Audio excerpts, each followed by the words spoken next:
Okay, good morning, everyone. So I'm hoping that you can now see the screen that I share as well as you can hear.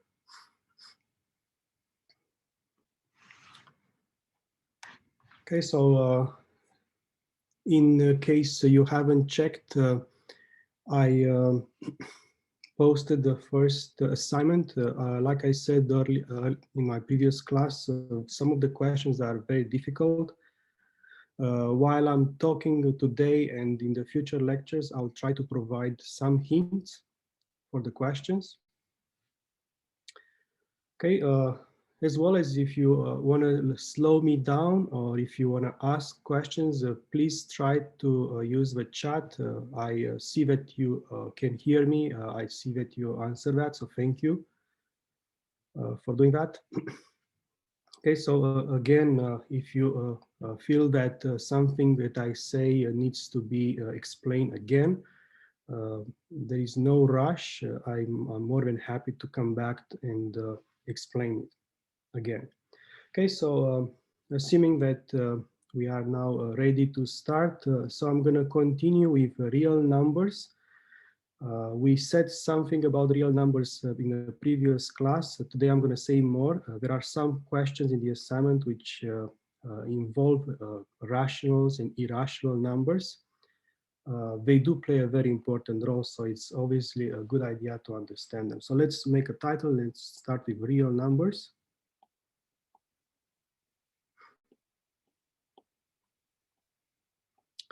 So the real numbers are obviously made out of the rationals union with irrationals. I mentioned in the last class that it's a very nice project if you want to consider it, how to build the real numbers out of the rationals. Today I'm going to say something in that directions. So the first thing that I think I mentioned, but now I want to spend a bit more time, is that we actually have a following Q, the rationals, is dense inside of the real numbers, as well as the irrationals is dense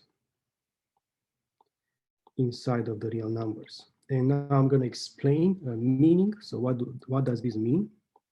So meaning the following. There is actually at least two ways to explain what we mean by this density. I say at least because there is actually more than the two ways I'm about to tell you. So the first meaning is the following. So if I pick R, some real number, and some epsilon greater than 0, maybe a picture will help. So think about this as being my R. I pick an epsilon, that means I can form R minus epsilon, R plus epsilon. So this will be an interval, open interval we say around R. Then the fact that Q is dense means that there exists, and I'm going to use this symbol as you are about to see today in my in the future lectures. These symbols are very useful. So there exists, let's say Q, such that the distance between R and Q is less than epsilon. So what I mean to say is you can find Q in this interval, no matter how small epsilon is, right? So that's one way to think about the density. In a very similar way, you can say that there exists, let's call it P, which is irrational, such that R minus P is less than epsilon, right? So if I'm to think about, I'm going to place P here. So this will be Q and that will be P. Now, it doesn't have to be left or right. In fact, you can make the argument that no matter which way you look, you always find such a P and such a Q. Now, this is one way to think about it. There is a second way, which is very useful. So if you now think about as a node, say let epsilon be of the form 1 over n, where n is going to now go towards infinity. So that means epsilon goes towards 0. For each such n, I can find, let's say, Q sub n, rational. So what this means, it means that this Q sub n is going to converge towards R. right? So saying that rationals are dense, it means that any real number, be rational or irrational, is the limit of rational uh, numbers, right? So let's write this in words. I think is a good statement to know. So i.e. any real number is a limit of a sequence of rationals, right? So the idea being that for each n, let's say I take n to be 2, then I can find, by what I said earlier, I can find the q sub 2, and then I increase my n, let's say n equals 4. That means the distance is smaller, yeah, because 1/4 is smaller. And this way I can argue that there is a sequence which converges to R, and all these terms are rational. In a very similar way, you can say that there exists, let's give it a name like y sub n, which are irrationals, such that y sub n approaches R. Right? So we have this density of both rational and irrationals inside of the real numbers. Okay, so this is something I'm going to come back. There is an important observation which I'm going to come back to it later today. Before I do that, I want to now likely remind you, so definition, we say the following. So if I have a non-empty set, E, let's say obviously inside of the real numbers, and we say that this set is bounded above. So this is a terminology.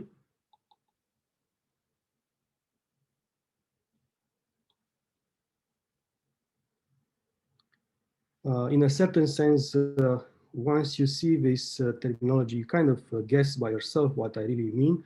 So it means that if there exists a B, real number, not infinity, obviously infinity and minus infinity are symbols, are not real numbers. So that's how I avoid B being plus infinity. So B such that all the terms in E are bounded by B. Right, so we say that it's bounded above. Yeah, so my little m and n are kind of interchangeable. So I meant to say y sub n. It's really the same symbol going from one to the other. So sorry, it's probably both my writing and my m may look, or well, what I call n may look like an m. So I'm sorry for that. Anyway, hopefully I will avoid having both n and m at the same time. So in both cases, the same index. Thank you for asking that, yes. Okay, so going back here, so saying that is bounded above, it means that there is an upper bound, right? There is a B such that everything is bounded by B. So indeed, let's make a note. So such a B is called an upper bound.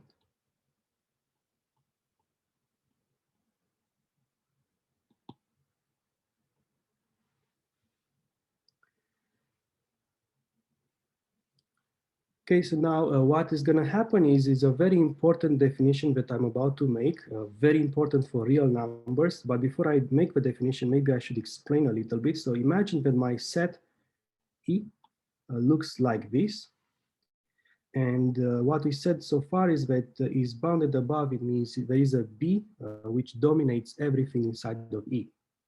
Now, it makes sense to say, well, can I find the smallest B which has this property, right? So obviously you can lower, if you have room, such that eventually you get what is called the supremum, or the greatest lower bound, right? So that would be for the lower bound. I mean, for upper bound is going to be the least upper bound that you want. Okay, so let's make the definition. If E is bounded above,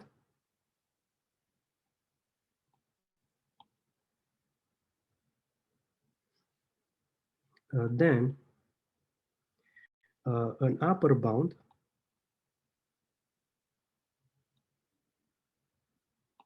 which, like I said, it could be B or could be something smaller. So an upper bound is called a least upper bound,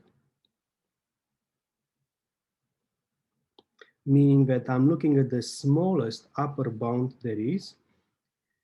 Sometimes we call this a supremum.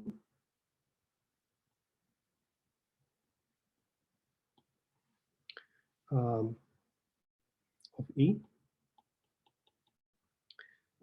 If it is less than or equal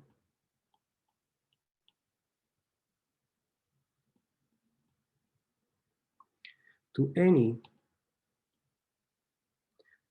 upper bound of set E.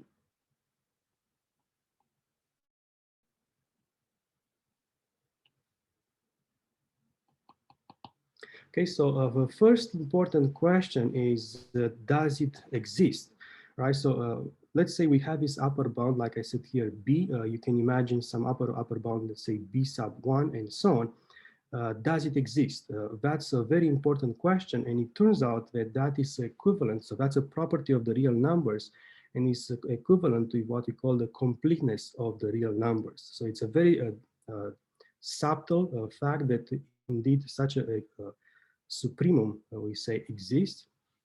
So let's say, in other words, we say that C is the supremum of E. So that is to say, of a least upper bound if for any B upper bound of E, then the C is less than or equal if B. Now, the next explanation I'm about to give is, well, in a certain sense, it looks technical, but this is the one you really want to pay attention.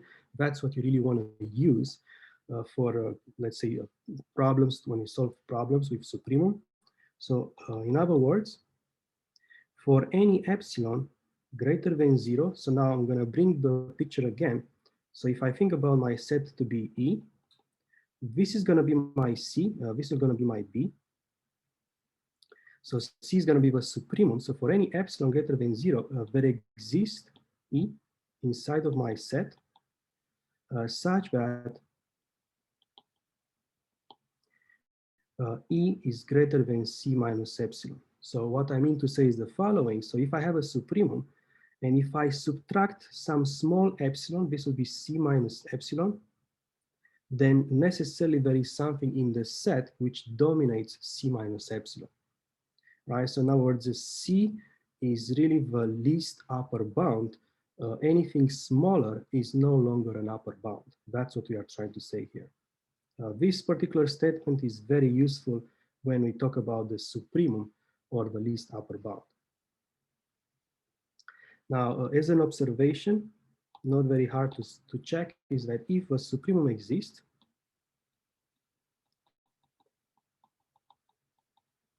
then it is unique.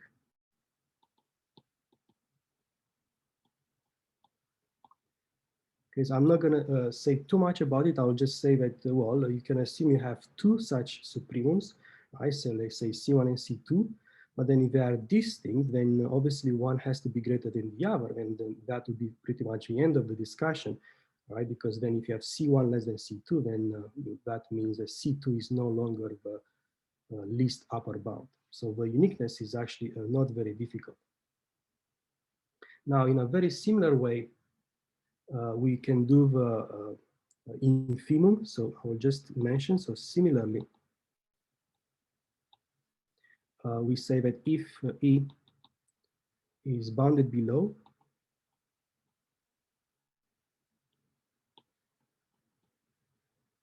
meaning you can find B such that B is less than X for any x in E,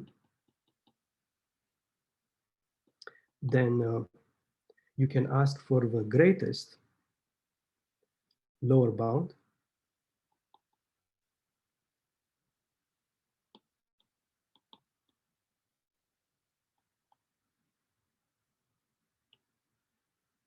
Like I said, this is going to be also called infimum.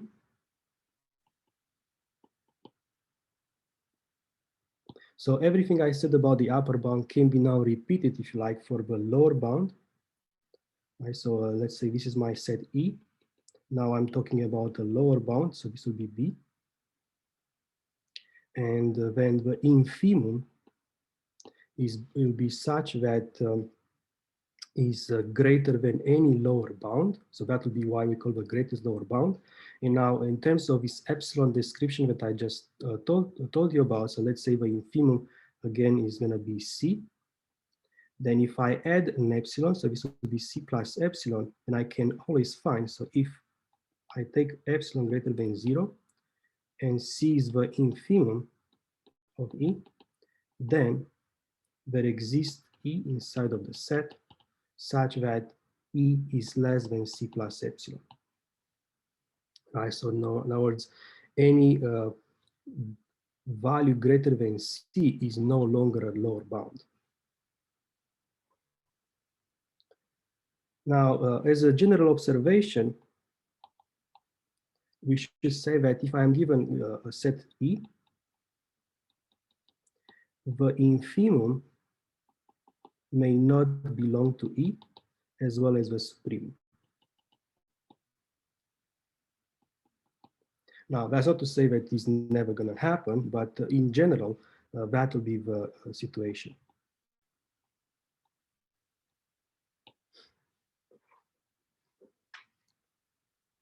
Now, this is an important idea which we have to keep in mind. So this existence of supremum and infimum is actually guaranteed only inside of the real number. So if anybody is thinking about the real numbers project, constructions out of the rationals, please be obviously looking at this principle as well and try to explain it, try to describe it. So let's make a title. So the least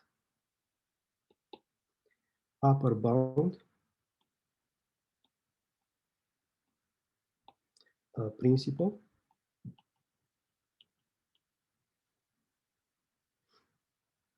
So what it says that for any non-empty set E bounded above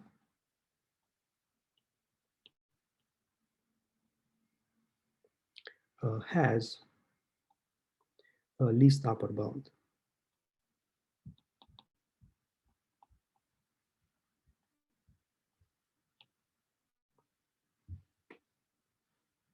Let's call it a supreme.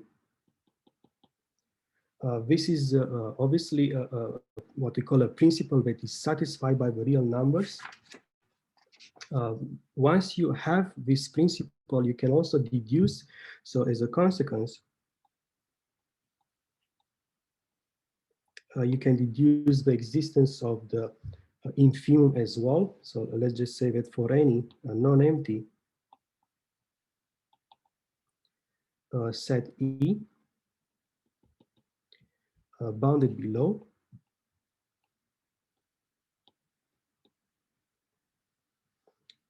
has the greatest upper lower bound,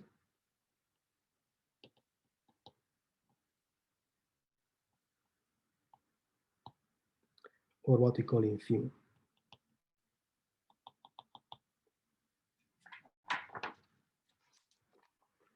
Now, like I already mentioned a few times, so for real numbers,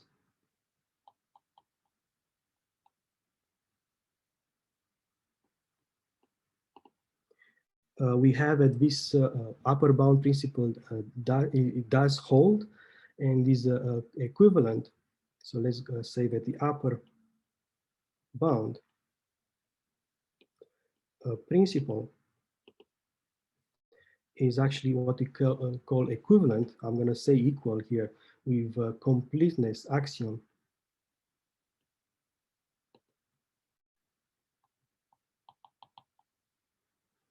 of real numbers. Now, maybe just out of curiosity, I'm about to explain what this completeness means, but I'm a bit curious to be honest. So, do you happen to know what I mean by completeness of the real numbers? So please use the chat if you happen to know. It's just a curiosity on my side. It's not meant to test if you know, and it doesn't count to anything. Okay, so this is a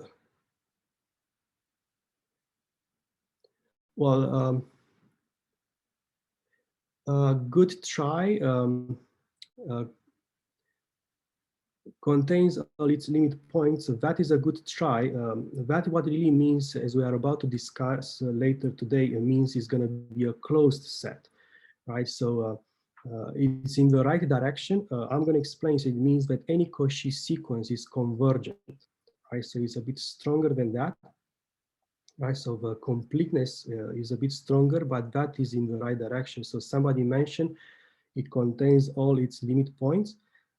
Yes, that is in the right direction, but that's more like closed set, right? So if it contains all its limit points, we say it's a closed set. Okay, so let me explain what do I mean by this completeness. It's another important property, if you like, of real numbers. So the starting point is I'm going to say recall the definition of a convergent sequence. So a sequence xn is, first of all, is a function. So I think this is probably also a good idea to keep in mind. So by a sequence, I mean a function which has a domain natural numbers, and for us is going to be with values in reals, right? So you can allow obviously sequences with complex numbers and so on. For us, it's going to be all reals. So by a sequence, I mean a function. So now the idea is that if you know the limit of a function, then you know the limit of a sequence. Now let me remind you. So we say that xn converges to, let's say, x naught if for any epsilon greater than 0, there exists a rank n which depends on epsilon, such that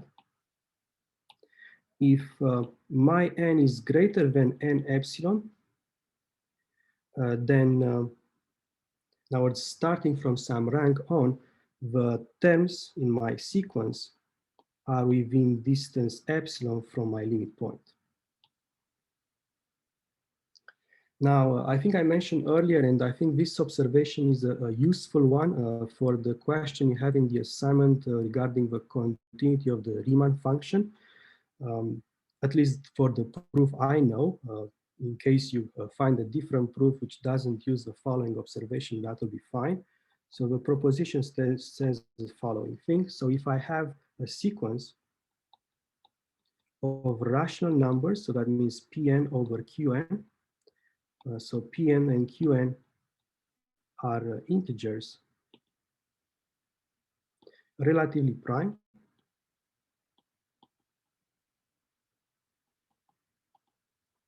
Right, so for obviously I can always guarantee that because if I look at the fraction, I can always divide the common factors, and then I have what is called the reduced form of the fraction. So I can assume relatively prime, and xn converges to some point x. Now, very important here, so that xn is not equal with x, then the conclusion is that the limit as n approaches infinity of Qn, these are the denominators, this has to be plus infinity.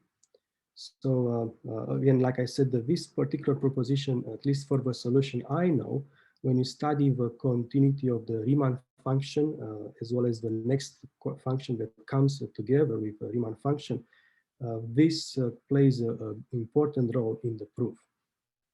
Now, let me explain why this is the case. In the first instance, you might find this a bit surprising, that indeed, if you have a rational, well, a sequence of rational numbers which converges to x, it's important that it's not constant, right? So what this xn not equal if x means is that it doesn't stabilize. In other words, your terms in the sequence become your limit point. So it's like 1 over n approaches 0. It's never going to be 0, 1 over n, right? But it approaches 0. That's the kind of situation I'm thinking of. Okay, so let's see the proof to this particular statement. So what we have is the following. We have that we have a sequence xn which converges to x.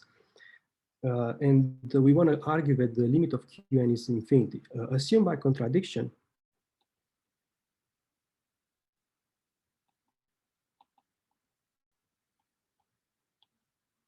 that the limit is not plus infinity.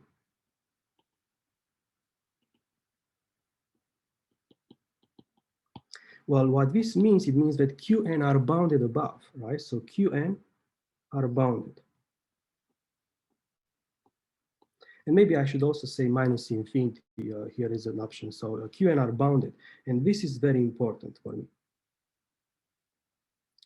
Now, next, this is something that if you have worked with convergent sequences, you may recognize.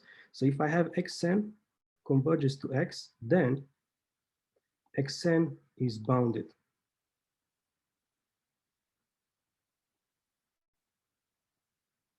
Okay, so why is that? Because let's say I take epsilon greater than 0, for instance, epsilon to be 1. Then let's look at the definition which I just reviewed. So there is a rank which depends on this epsilon. So there exists n which depends on this epsilon equal 1, such that xn minus limit point x is less than 1 for n greater than or equal to this n1. But now if I am to play a little bit with this inequality, I have the following. I have that xn minus x is at most 1 and is at least negative 1. But that in particular tells me that xn is bounded by 1 plus x if n is greater than or equal to n1. But now I can look at the following. I can say x1, x2, up to x sub n1 minus 1. And then the remaining ones are bounded by 1 plus x. So I can say the maximum of this particular set. This is going to be an upper bound for my sequence xn. Agree? So I look at the first n minus 1 terms, and then from xn on, I have this bound given by 1 plus x. So what I'm trying to argue is that xn indeed is bounded. This is what I'm arguing now. But now what this means, it means the following. So xn is Pn over Qn. These are bounded. Qn is bounded.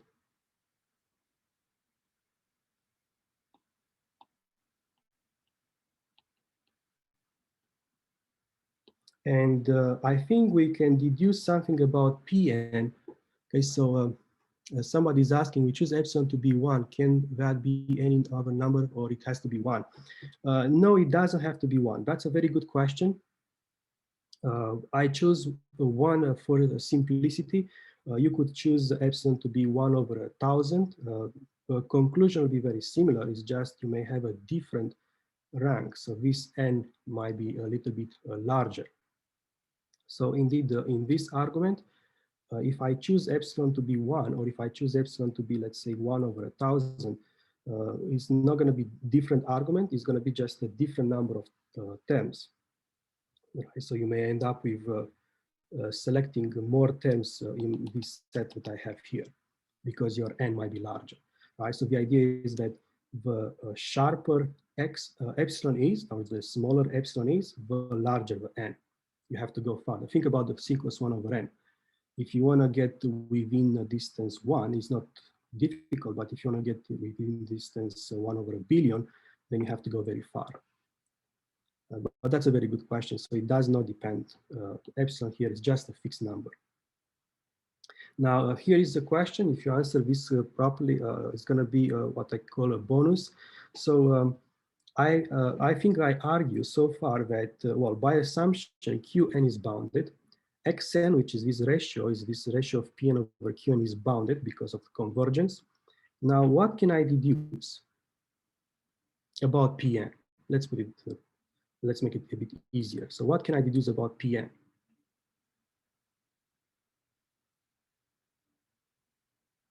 It's not very difficult.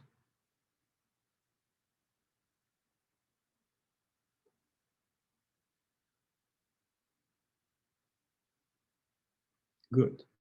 That's correct. So that is indeed the right. That was our okay. So this is becoming well. It is coming to me private, but somebody said Pn is bounded, and that is exactly what I'm looking for. So Pn is bounded.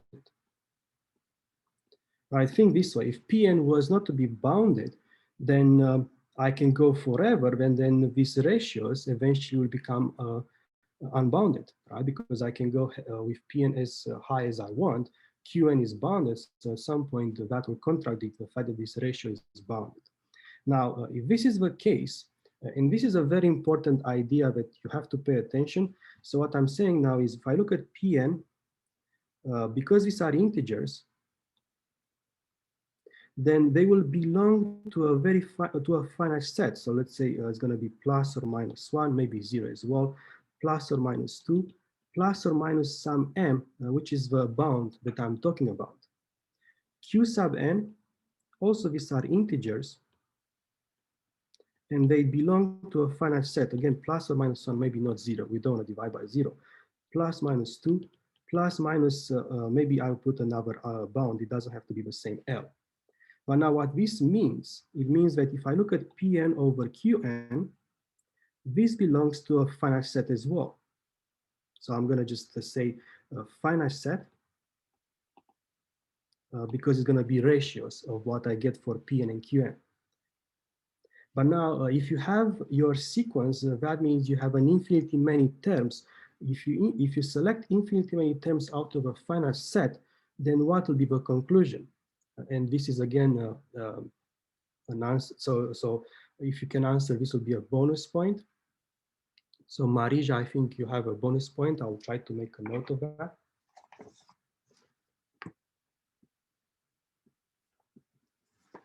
So my question is, I have my sequence Xn, and I know that the sequence means infinite many terms, infinity terms. However, the terms are in a finite set. So what can I deduce about the limit point?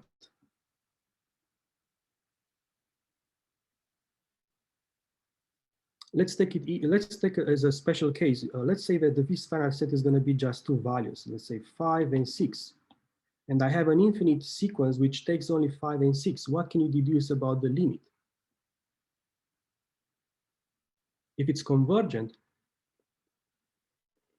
good try about the supremum, but that's not, well, it's easier than that. So let me repeat what I'm trying to do here. So you have a sequence which consists only of 5 and 6. Maybe just 5, maybe just 6. And now I claim that this is convergent. Can it converge to anything but in the set? So if I'm giving you a sequence which consists only of the number 5s or 6, can you converge to 7? Good. So indeed, that is correct. So it can only converge to 5 or 6. So what I'm trying to say here is that my sequence will converge to something in the finite set, which is actually part of my set. I mean, my sequence Xn is going to be these terms in the finite set. And that implies that my X equals Xn for some n. But this is assumed from the beginning, is assumed not to be the case. So that brings me to a contradiction.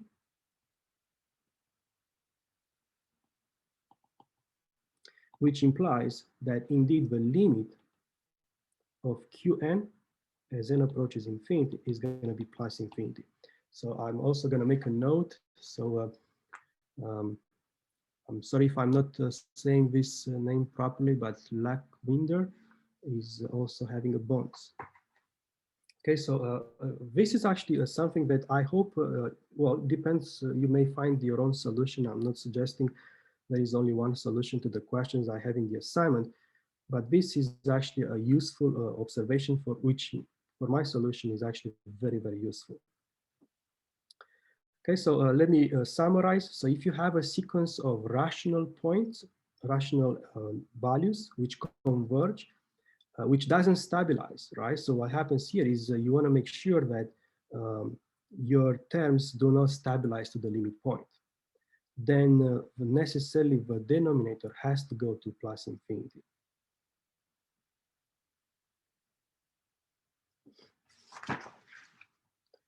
Now, remember, so in fact, what I just said with this particular statement was a detour because I wanted to give you a hint to one of the assignment questions. Now going back, so remember I was talking about completeness of real numbers. To actually say exactly what it means, I need a definition. So we say that Xn, a sequence, is a Cauchy sequence.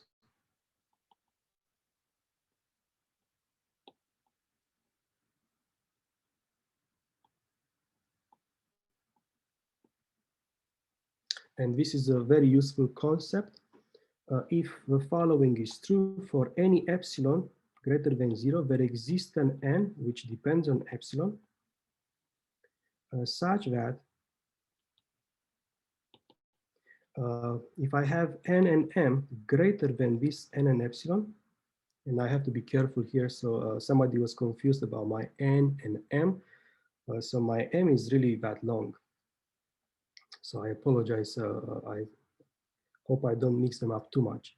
So n and m, then xn minus xm is less than epsilon. Now, if you see this for the first time, you might be a bit confused with the actual convergence of the sequence. So a Cauchy sequence, what it means that starting from some rank on, the relative difference between terms is very small. Now, it doesn't mean that the Cauchy sequence is convergent, so one has to be careful.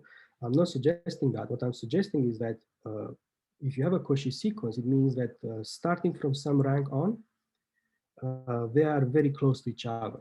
So they kind of, the terms go closer and closer to each other. Now, here is an important proposition.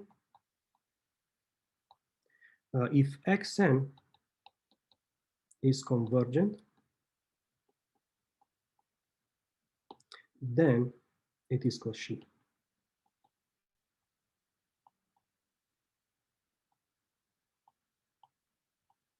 The idea is that the converse is not, in general, is not true, right? So if we have convergent, then we do have Cauchy sequence.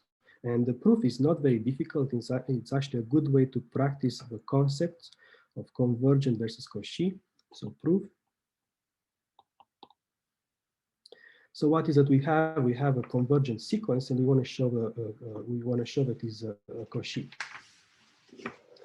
This is actually a technique that again is useful for some of the assignment questions.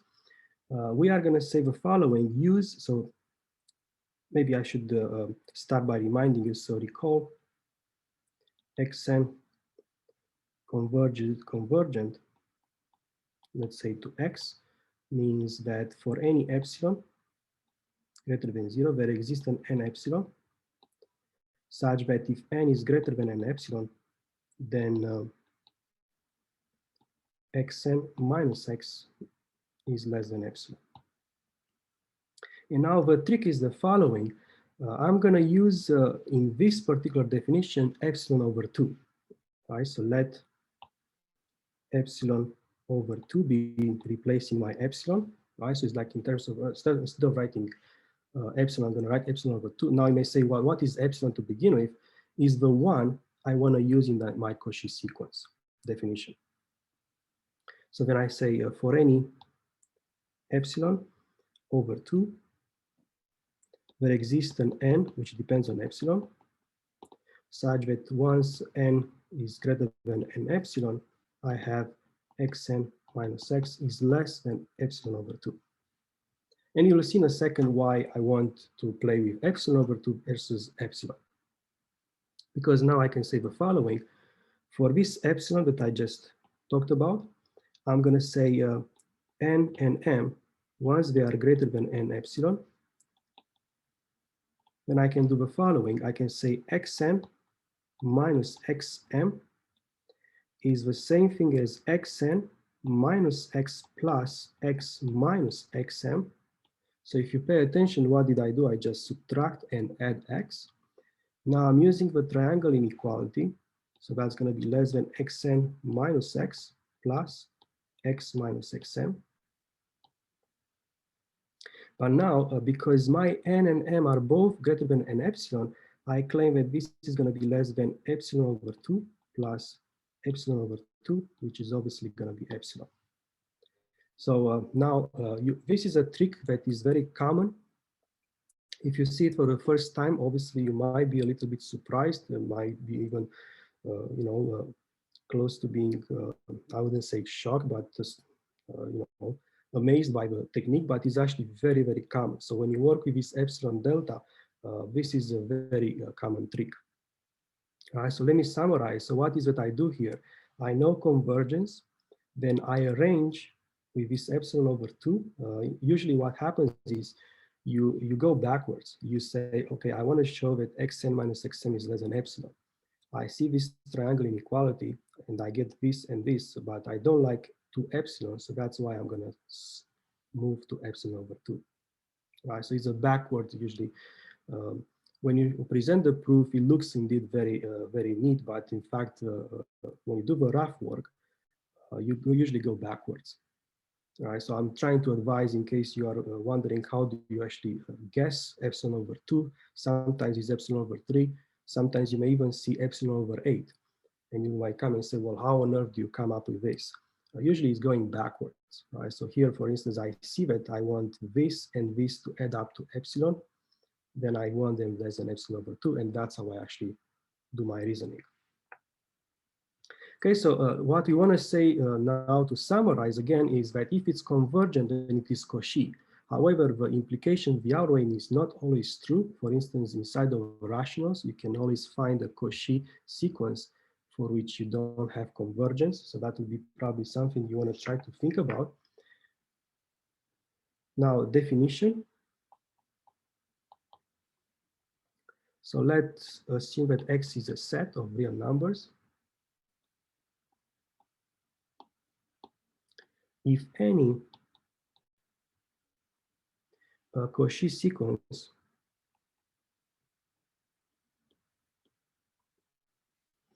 in X is convergent,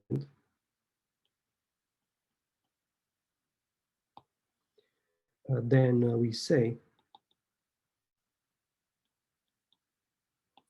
that X is complete.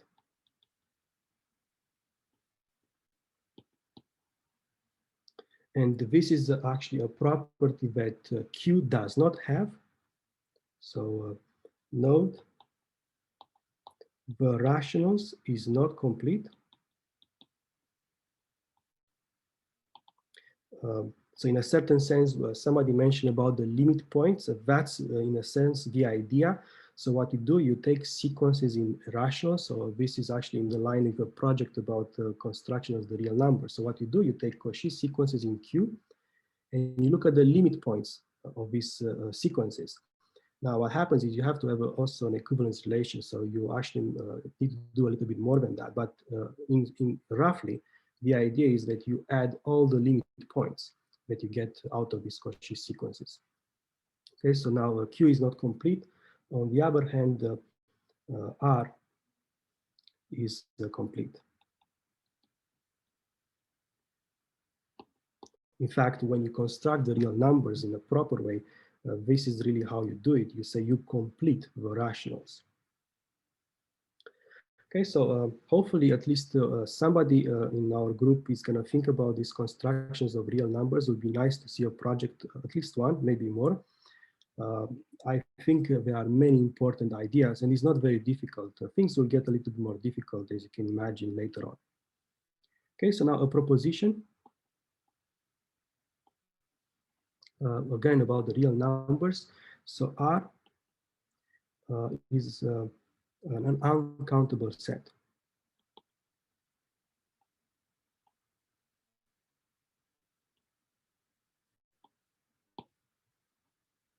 Okay, so you may remember we described the rationals and we said that it's countable in the previous class.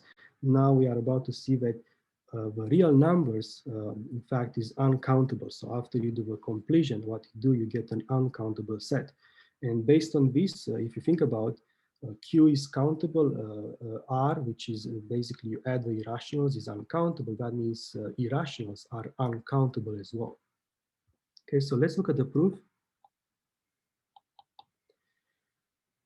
We are going to say that it's sufficient to show that 0, 1 is uncountable. And maybe just so that we understand why is it sufficient, again, this would be a bonus. So why is it that if 0, 1 is uncountable, the closed interval 0, 1 is uncountable, then I can argue that R is uncountable as well. It's very easy to answer this question, and I accept all answers. So if you want to use private chat, that's fine. So why is it that if let's imagine I can argue that the interval 0, 1 is uncountable. Why is it that is sufficient to deduce that R is uncountable?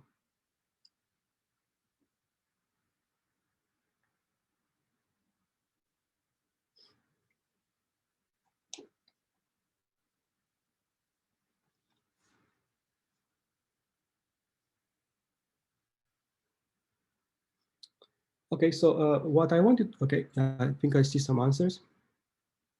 Good, so very good. So both answers, so I have Jet and Anna, both answers are correct. I'm not sure if everybody can see them, so I will just, let me just make a note.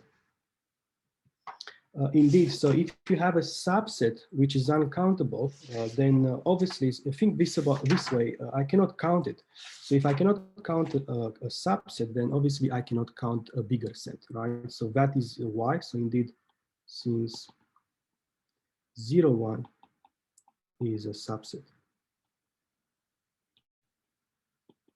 Right, so if I'm not able to count a subset, then obviously I will not be able to count more than that. Okay, so that would be a principle that you can apply. Okay, so now let's see how we do that. So we are going to prove this by contradiction. So assume by contradiction that the interval 0, 1 is countable.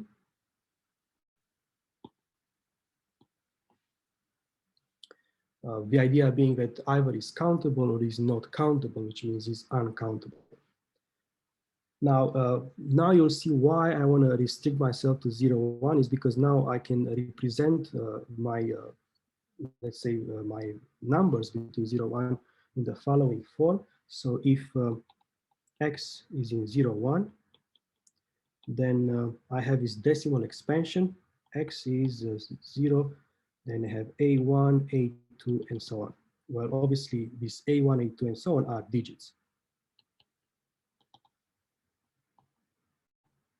meaning they belong to the set 0, 1, up to 9. Okay, so now very much like what we do for when we show that Q is countable, we are going to build a process which eventually is going to lead us to a situation where we have a contradiction, right? Because I assume countable for 0, 1. So say I have a following x1, x2, and so on is a way to count.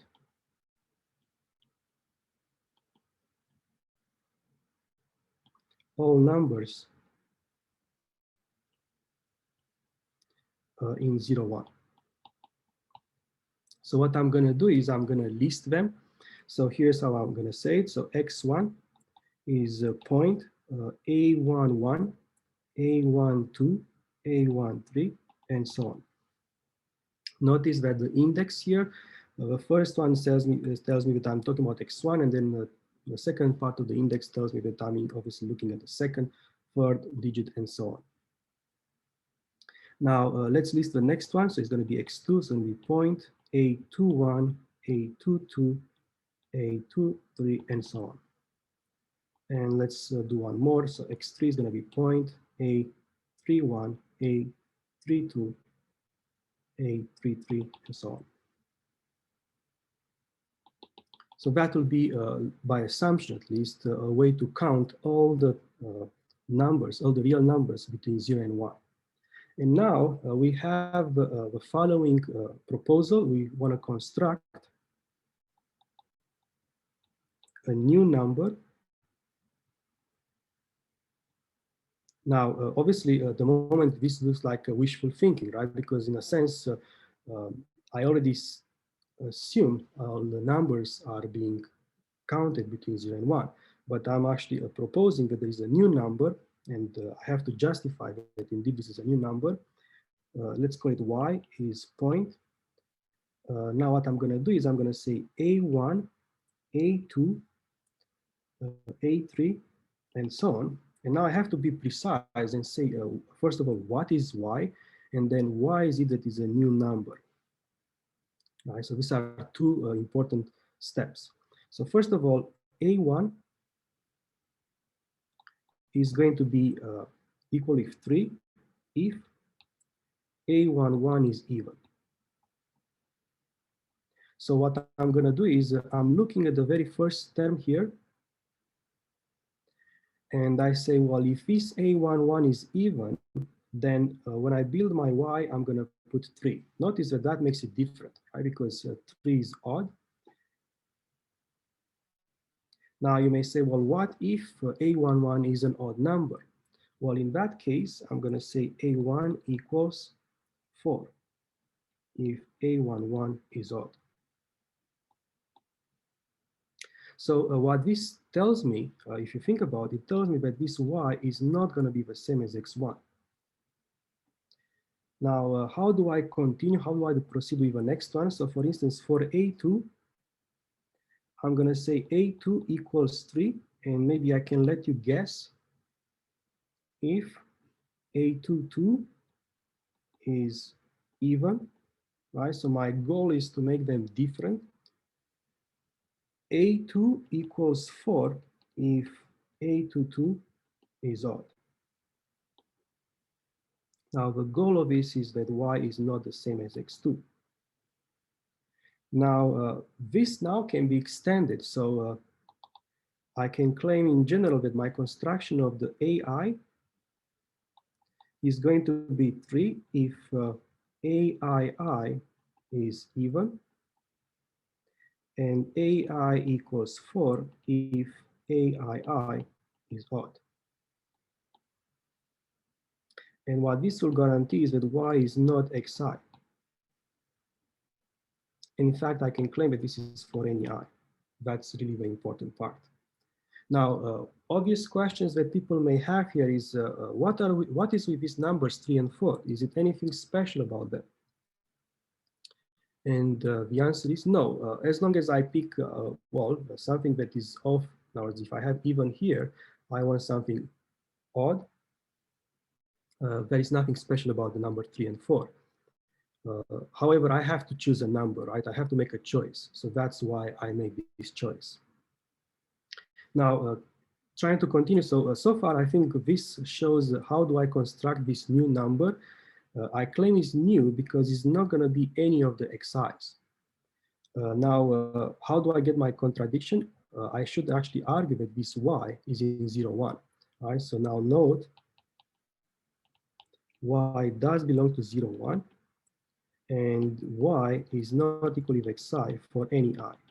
So that leads me to a contradiction. In other words, I'm basically saying that I assume I count all of them, but by construction, y cannot be counted. So that means a contradiction.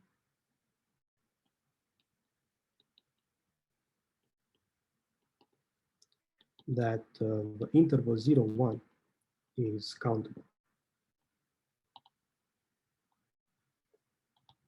So now we know that the real numbers are uncountable.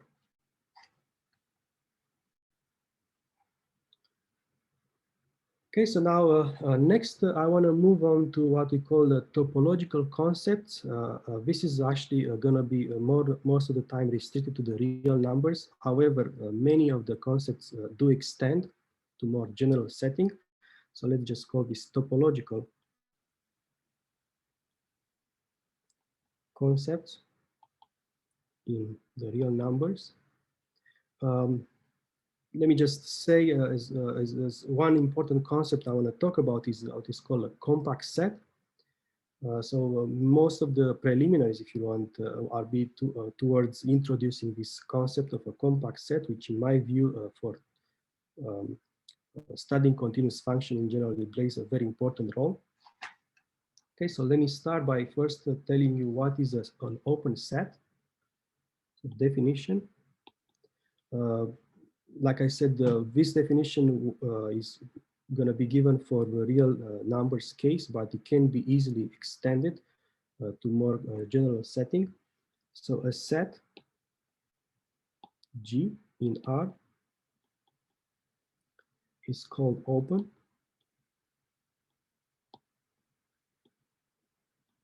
So when you talk about topology, in case you haven't heard about this concept before, usually topology deals with continuous functions, and open sets play a very important role.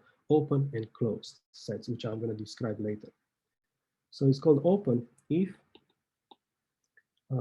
for any x in G, there exists an R greater than 0, such that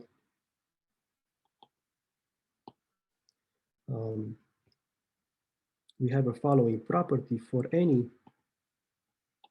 y with distance between x and y less than R, then y belongs to G. Now, I know this may look, if you see this for the first time, this may look complicated, but what I'm saying is actually very, very easy if you look at the diagram. So imagine that this is the real line axis, and I want to describe an open, for instance, open interval. Think about this as being my G. Now, I'm saying is open if for any x, so let's say this is my x, I can find R such that the entire interval, so this will be x minus R, x plus R, the entire interval is inside G.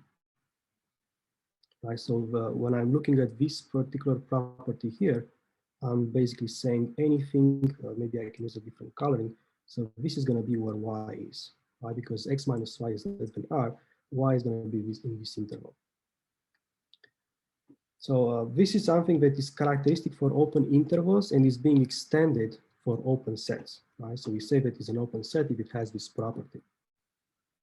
If you want to look for something which is not open, think about the closed set. So note, if I take, say, 0 to 1, now because 0 is an endpoint, notice that when I take x to be 0, no matter what interval I choose, I'm always going to be outside. So this will be 0 minus R, 0 plus R. So that makes this not to be open.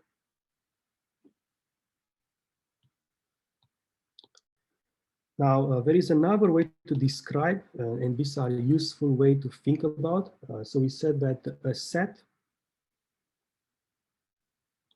is open if every point in G is the center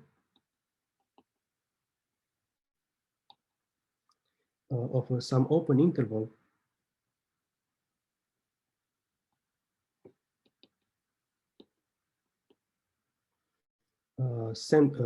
which is contained in G.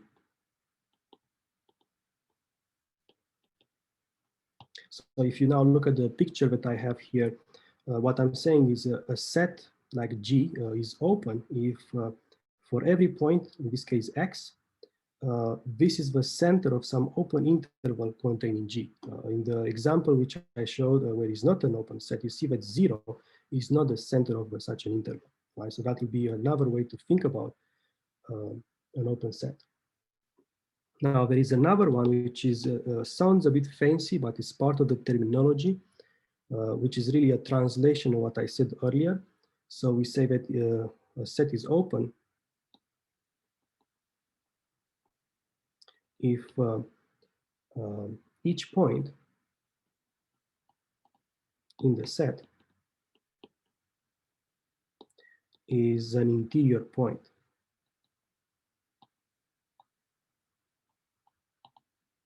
Now, when I say interior point, I really mean the fact that you have an open interval.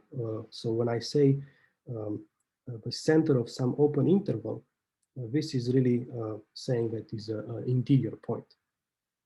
All right, so that's just terminologies. It's part of the jargon that people use to basically simplify their discussion. They say, well, I want an interior point, meaning the point is the center of some open interval. When you go to higher dimensions, the interval is replaced by a disk, for instance, in the plane, or some balls if you are in R to the n. Okay, now in terms of examples for open sets, we have open intervals, of course. In fact, we model open sets based on these open intervals. All real numbers have this property. If you think about, if you look at all the real numbers, now let's look at the real axis, no matter what x you pick is an interior point. And the empty set as well. This is an extreme situation. So what happens here is there is nothing to check, right? So because the empty set has no points, there is nothing to be checked. So then you take it as an open set as well. Now, in an important proposition regarding open sets, which kind of justifies if some of you are thinking about topology. We are not going to do that in this class, but if you are thinking about that in the future, this is the beginning of an important discussion in topology. So the first part of the proposition is that if, say, U and V are open sets, then the intersection is open. Obviously, if they are disjoint, then you get empty set, and that is going to hold because we just said that empty set is an open set. On the other hand, if I now have a family, an arbitrary family of open sets, so let's say I have Ui, I is some index set I, which means is an arbitrary set of open sets, then the union of such arbitrary sets is still open. So now what happens is because here we are focused on the real numbers, it's actually not very hard to prove this. However, like I said, if you are thinking about topology in abstract knowledge in general, this becomes one of the axioms of topology, right? So they do that based on what we are about to see now. Because I'm going to show both parts of this proposition. They are not very difficult. So proof. So the first part is I have U and V, and I'm assuming that both are open, and I want to show that the intersection is open. So obviously, if U intersect with V is empty, then we are okay. All right, so the real important part is what if they are not disjoint? So if X belongs to U intersected with V, we want to show that this intersection is open. Now, I pick X in the intersection, and my aim is to show that this is an interior point, right? That's what I'm really after. So then we want X to be an interior point, meaning that there is an interval centered at X, which is inside the intersection. But that's not very difficult because we say the following. Well, being in the intersection means x, maybe I can do it like this. This implies x belongs to U, which means U being open, there is an interval. So let's say there is an R1 greater than 0 such that x minus R1, x plus R1, so now the interval centered at x of length 2 R1, this is inside of U. Now x is in V, that means there exists an R2 such that x minus R2, x plus R2 is in V. But now I have two intervals, so maybe a picture may help here. So if I think about x, then I have x minus R1, x plus R1. And then obviously R2 is either smaller or bigger. So let's assume it's bigger than R1. So x minus R2, x plus R2. So now you do the obvious thing, which is you say, look at the intersection. So in this case, it's going to be given by x minus R1. So you are going to say x minus R1, x plus R1 intersected x minus R2, x plus R2. This is going to be very important. It's going to be an interval, depending on which one is greater, R1 or R2. So it's going to be an interval centered at x. Now, very important, this is going to be inside of U and V. Now it's in both, in the intersection. So that shows that x is an interior point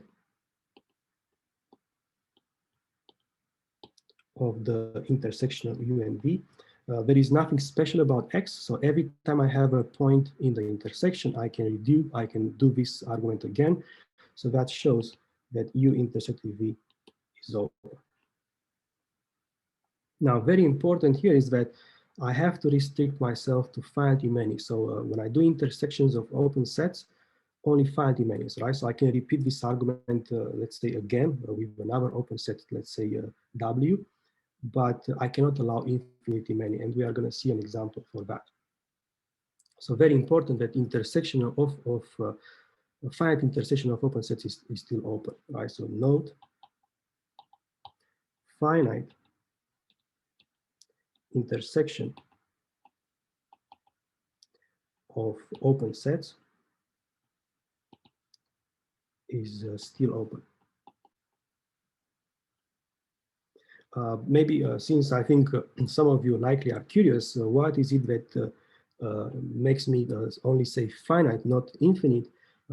If I attempt infinite, then I'm getting usually easily a counterexample. So for instance, if I take intersection of minus 1 over n, 1 over n, so these are my open intervals, where n goes from 1 to infinity, then maybe I should ask, I'm actually a bit curious myself, so obviously it's going to be a bonus point. Can you see what will be the intersection of all such intervals?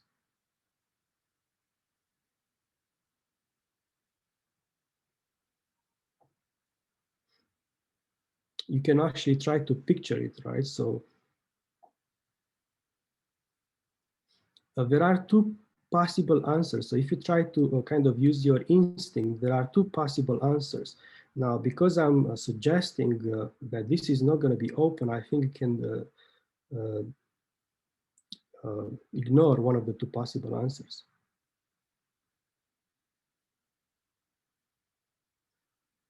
Okay, so one can try to guess here that this intersection is going to be empty, but then empty is open, so then that will be no contradiction. In fact, the answer is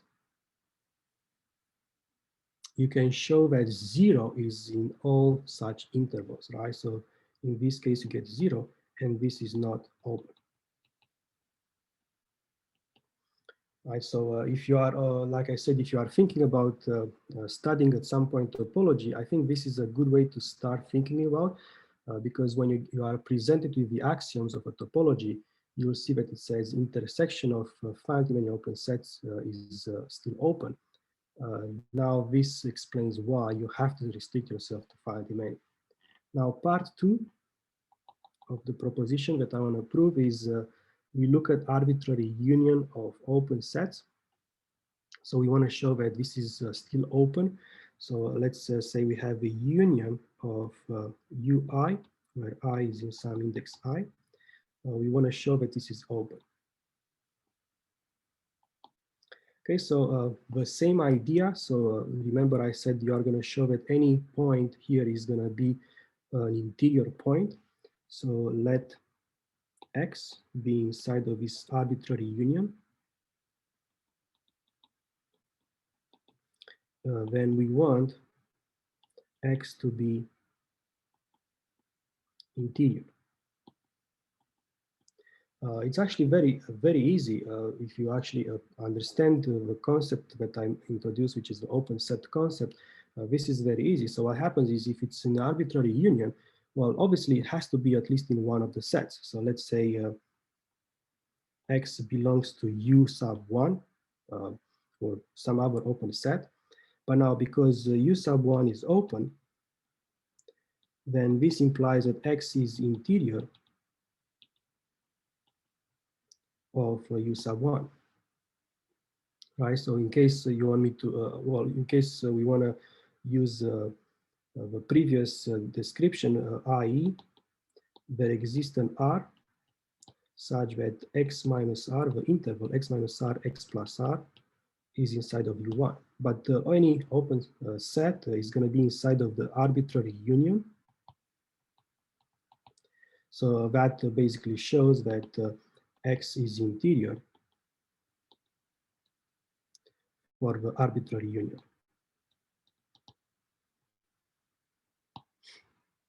So this is actually not very hard to check.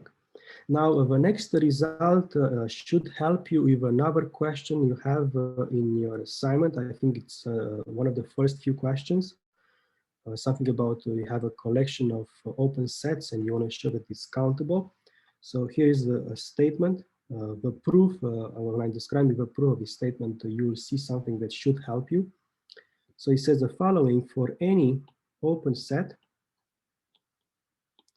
in the real numbers, we can actually describe it as a union of a countable collection of mutually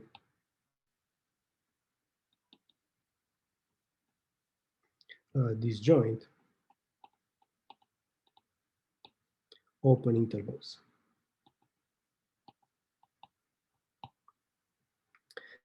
This is actually a very strong statement because if you think about, I have introduced a rather abstract concept of an open set. And now I'm actually saying that, well, after all, it's just open intervals, disjoint open intervals, and how many of them are countable, many of them. It's actually a very strong statement, and in case you wonder, well, does this help us with this Lebesgue integration? After all, this is what we hope to study at some point. This is actually very useful in that direction. So when we introduce the Lebesgue measure, for instance, this will help us quite a bit in calculating the Lebesgue measure of such sets. Okay, so let me explain a little bit about the proof. The proof is a bit technical.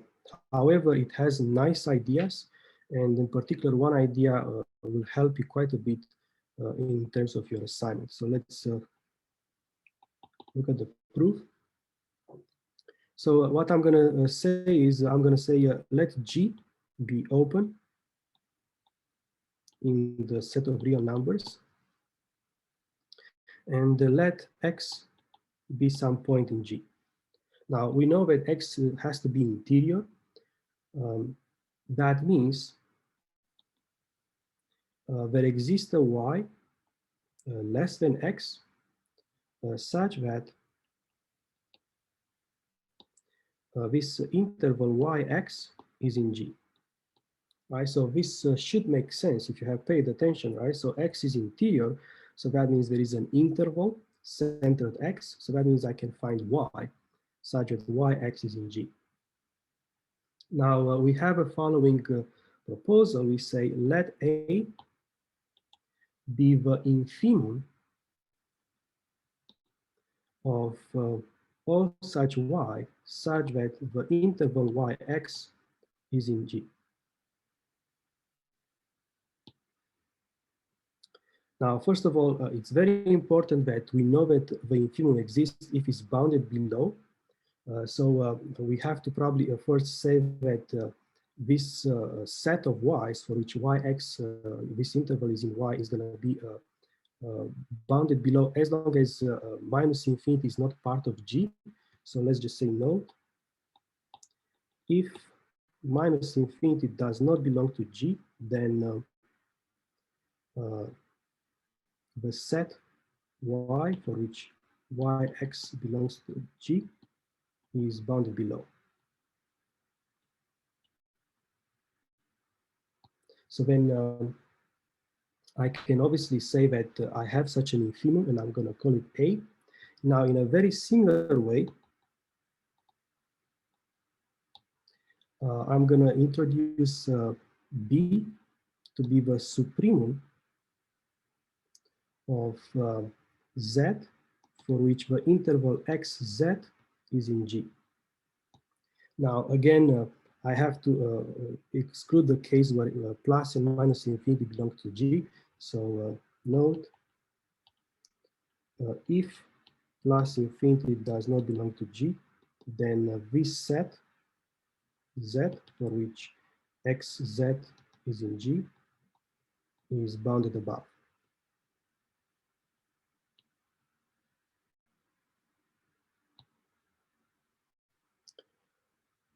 Now, it's clear that A is less than B, right? Because after all, A is less than X and X is less than B, right? So we have that A is less than B.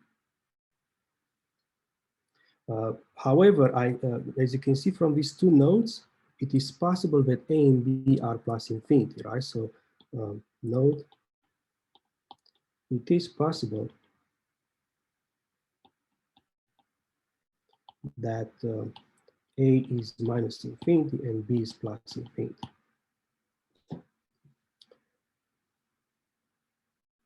Okay, so that is a possibility. However, in that case, I have now it's in that particular case.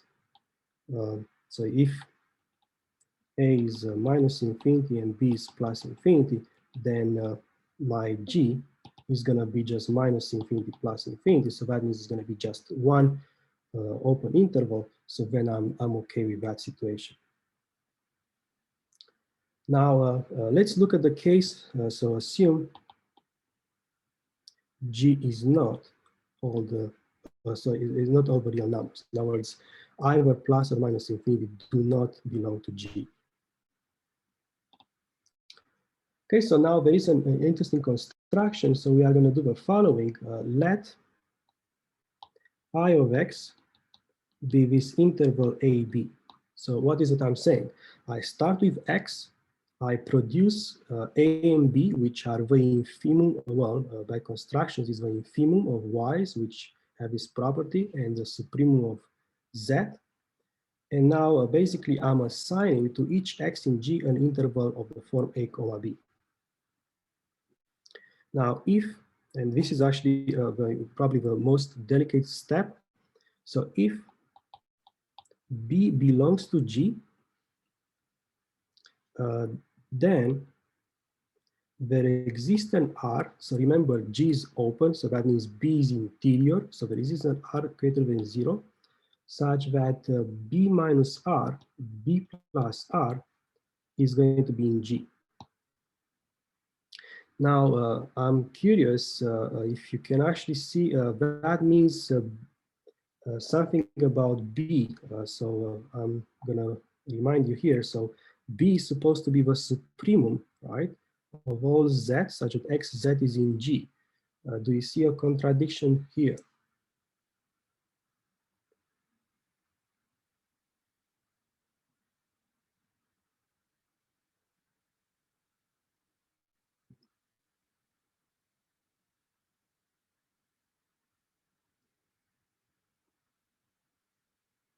So what happened here, B was the supremum such that xz is in G.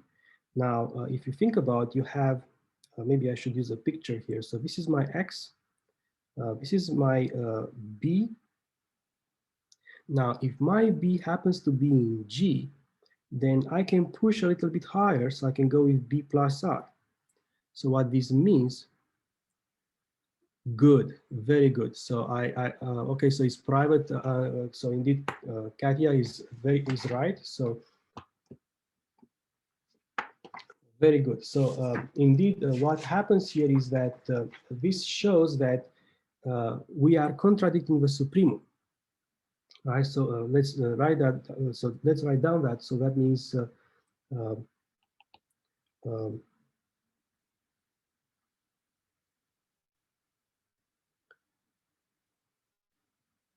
we say that B is not the supremum of, am I having this right? I hope I do. So I say supremum of Z, should it be supremum? I think so, yeah.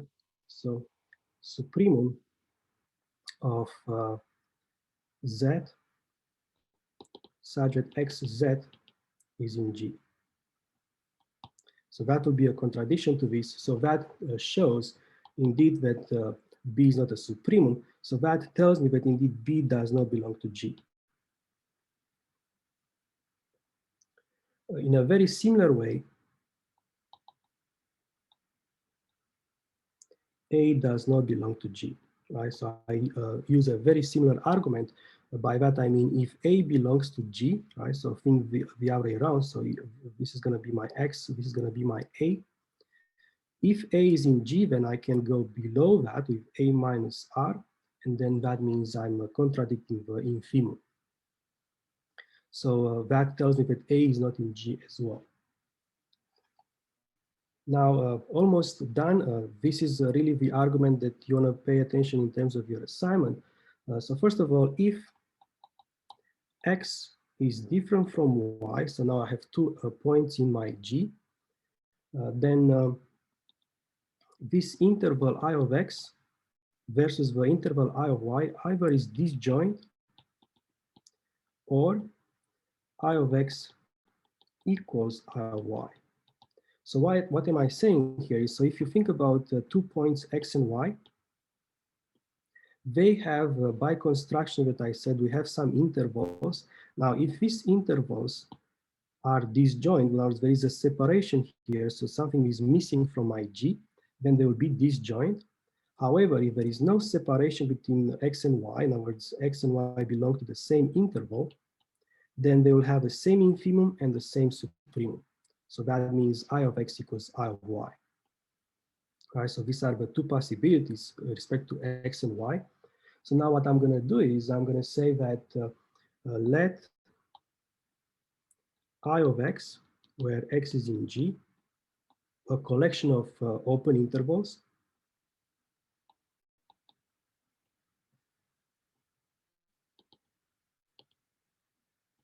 Now, obviously, when I do that, there might be repetition. So what happens is every time I have, let's say, an X and Y which belong to the same thing, even though it looks like I'm repeating, I'm going to eventually exclude it by itself. There is no reason to repeat the intervals.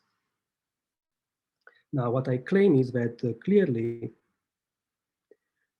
my G is going to be the union of this I of X, where X is in G. However, again, I repeat, there are cases where I don't really need to list again and again once the intervals are the same, right? So if I have X and G, which are in the same interval, I'll only list it once. Okay, so now what we have is that G indeed is a union of open intervals. And the next step is I claim that this is a countable union. So claim we have a countable union. And this is something that I think you should pay attention in terms of your assignment. Why is it countable? We have a following explanation. If I look at I of X, this is going to be of the form a comma b, and I claim that there is a rational number, say R, which belongs to AB. And this is a very easy answer to give, so maybe somebody can help. This shows to me that whatever we said so far kind of gets to, we remember it. So can somebody say, either private or to everybody, why is it that I can claim for each such interval there is a rational number?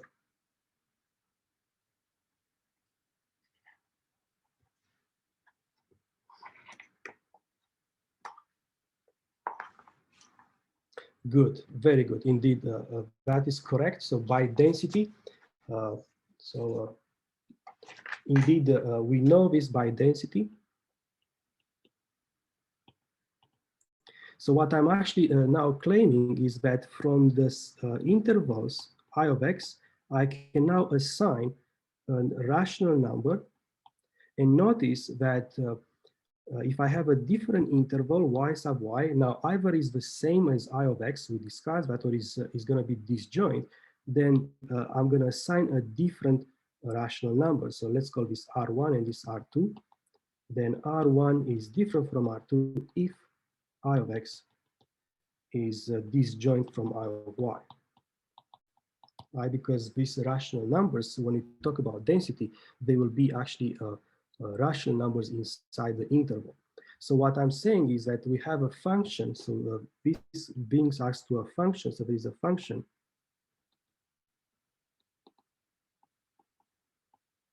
from the set of intervals where x is in G. Now again, if I of x and I of y are not disjoint, they are equal. So I'm not going to use it again and again. I'm going to use only one such interval into Q.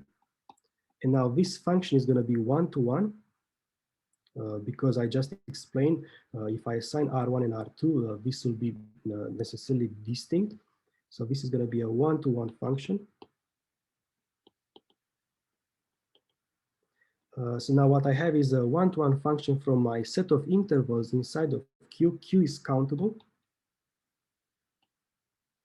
So what it means that either this particular set is finite or is going to be at most countable. Right? So this implies that the set of intervals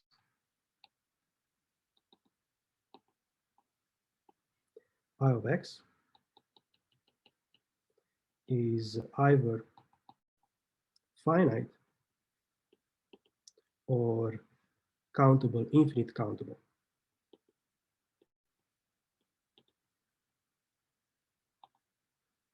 Right? Because Q is countable and I'm mapping this inside of Q. This means I only have two options. I have a finite set to start with, or if it's infinite, it has to be countable. Otherwise, I won't be able to map it one-to-one. Okay, so I think one idea is that when you have collections of such open sets using this density, you can argue that it has to be countable. And this is probably a nice type of argument you need to remember. You want to remember.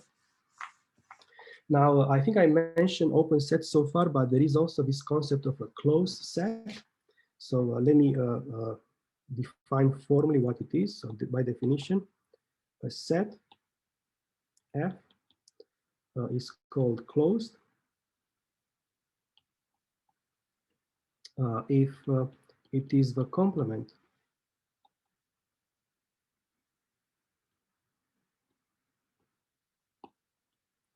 of an open set.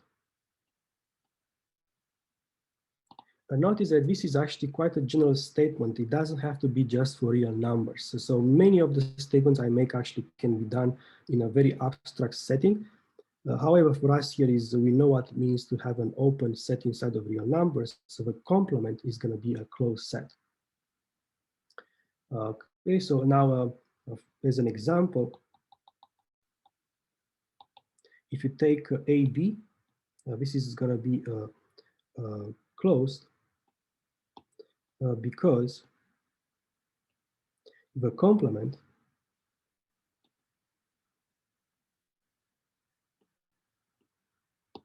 is going to be minus infinity A union with B plus infinity.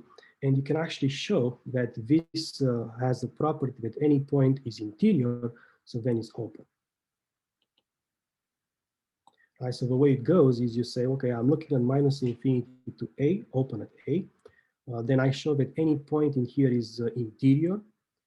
Then I can argue that it's open. Same thing with the second B plus infinity, and then you can deduce union of this is going to be open, which tells you that indeed AB is going to be a closed set.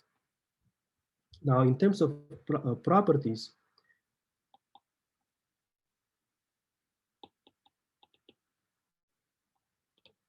we can say the following. So the first statement is that if I have two closed sets, so assume, so if F1, F2 are closed,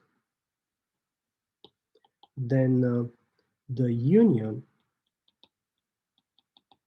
is still closed. And in fact, this is, if you think about, is actually, if you do complement of open sets, remember we had the intersections of two open sets is going to be open. Now, by working with a complement, you get the union of two closed sets is closed. And then as a note, finite union of closed sets is still closed. However, it's very important, like we talked about in the case of open sets, it has to be finite union in this case. Again, the proof is basically look at the complement and use, if you remember, we talked about the Morgan formulas. So use these the Morgan formulas to see that indeed, when you work with a complement, you translate into properties of open sets. And as you probably can guess, if you now have arbitrary intersection of closed sets, this is going to be closed. Right, so let's put in a bracket. This means I arbitrary intersection of closed sets is still closed.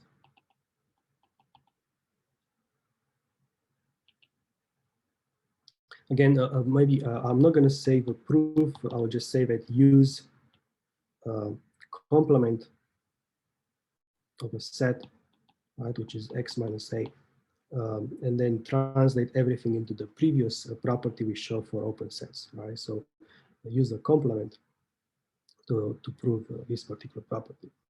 Okay, so now I want to talk about the cluster point or limit points or accumulation points. Before I do that, let me just make a note that the infinity, the empty set and the all real numbers. So we said that they are open, but now because one is the complement of the other, they are also closed.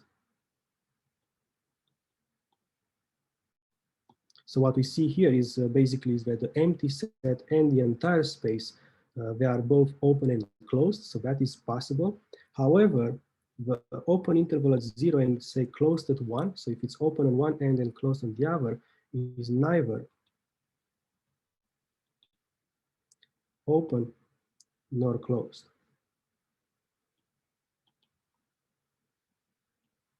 Okay, so this comes to show that you can have quite a few possibilities. So you can have open and closed at the same time. You can also have a set which is neither open nor closed. And obviously you can have sets which are just open or just closed. Okay, so now another definition which is going to become useful for us is that we say a point X is called a cluster point,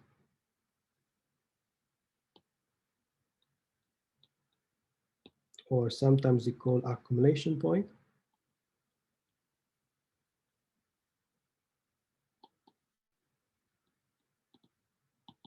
Or sometimes people refer to it as a limit point of a set A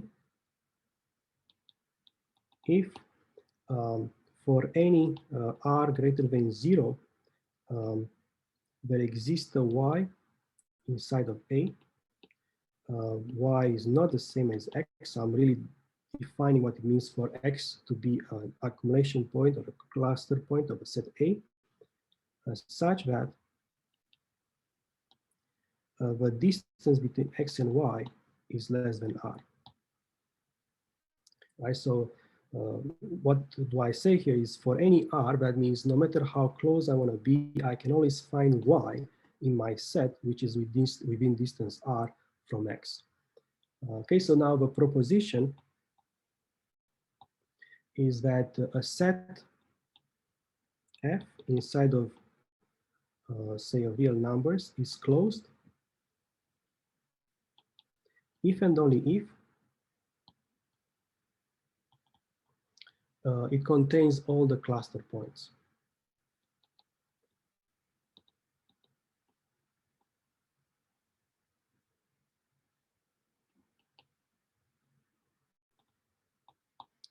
Okay, so if you have a set which contains all its limit points, then what you can say now is that it's going to be a closed set. Okay, so it's not very difficult to show this. So maybe this will be the last argument for today's class, since I only have a couple of minutes left. So let's say proof.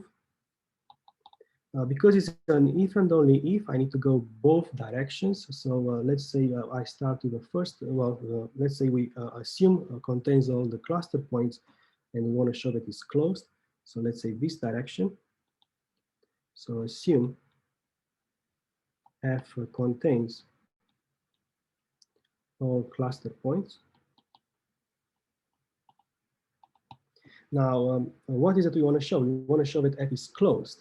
So we want F closed, which is really the same thing with saying that the complement of F is open. Correct? Okay, so now what I'm going to do is I'm going to argue that complement is open. So let Y inside of the complement. Now, what does it mean is open? It means that any point is interior. But now what we know is that Y is not a cluster point.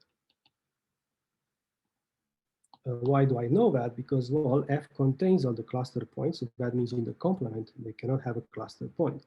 So that means, if you think about the negation of this particular definition, it means that there exists an R such that this interval is going to be inside of the, right? So I can find R such that for any Y, so this goes to logic. So if you have any R, the negation will be existence of R, and then your existence becomes any, and then you have a conclusion. So that, let's write it down because I obviously have very little time left. I'll just say that there exists an open interval.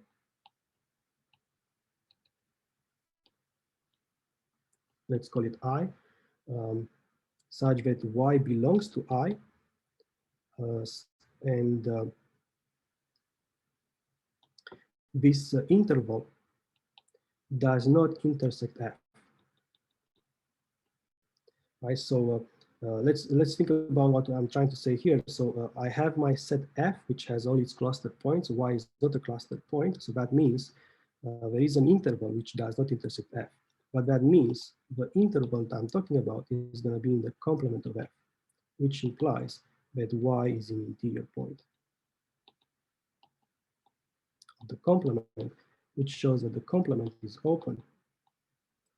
And finally, that shows that F is closed. Now, there is the implication, which is forward implication. And I'm obviously noticing I'm running out of time. So I would probably prefer, I assume we are all a little bit tired now. So I'm going to finish this next class. Okay, so I will stop for today's class. I'm going to stop here. However, if you do have questions, I'll stick around. If not, I hope you have a good weekend ahead. Please have a look at the questions in the assignment. I warn you, there are some of them which are very difficult. Do your best. I'm going to look at adjustments afterwards, and we can discuss about the due date as well. Okay, so thank you for your attention. If you do have questions, please use the chat. If not, hope you have a safe weekend ahead, and see you back next Wednesday.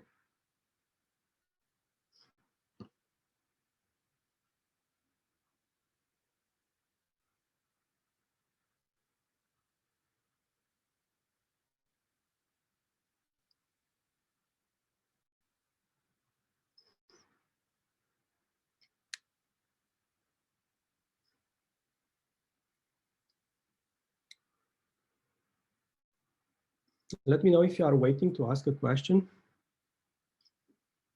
as I'm about to stop. Okay. Oh, let me have a look. So I see you have 2 points, but I'm afraid you have it from last class. Let me have a look and see on the chat. I tried to remember if you had answer and I didn't pay attention. Let me see if I can do that.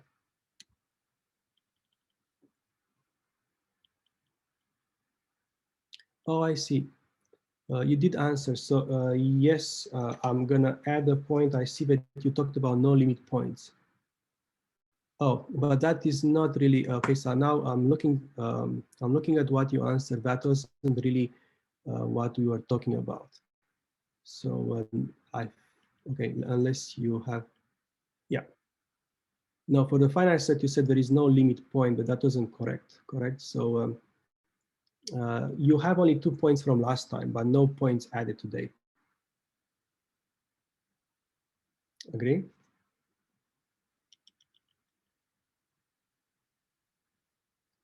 Um, well, that said, okay, so let's talk about it for just a second. It's gonna come back. Oops. So what happened is if you have only 2 points and you have an infinite sequence, that means at some point the sequence, if it's convergent, it has to be constant one of the points, right? So it does have a limit. The idea is that the points will, the terms of the sequence eventually will stabilize. It's going to be either 4 or 5, if you see what I mean, right? So it's right here. So if you do have an infinite sequence and you force it to take only values 5 and 6, then it has to be, if it's convergent, it has to be either 5 or it's 6, but nothing outside of the set. So the point of the discussion was that the limit has to be either one or the other. Agree? Good, good. Okay.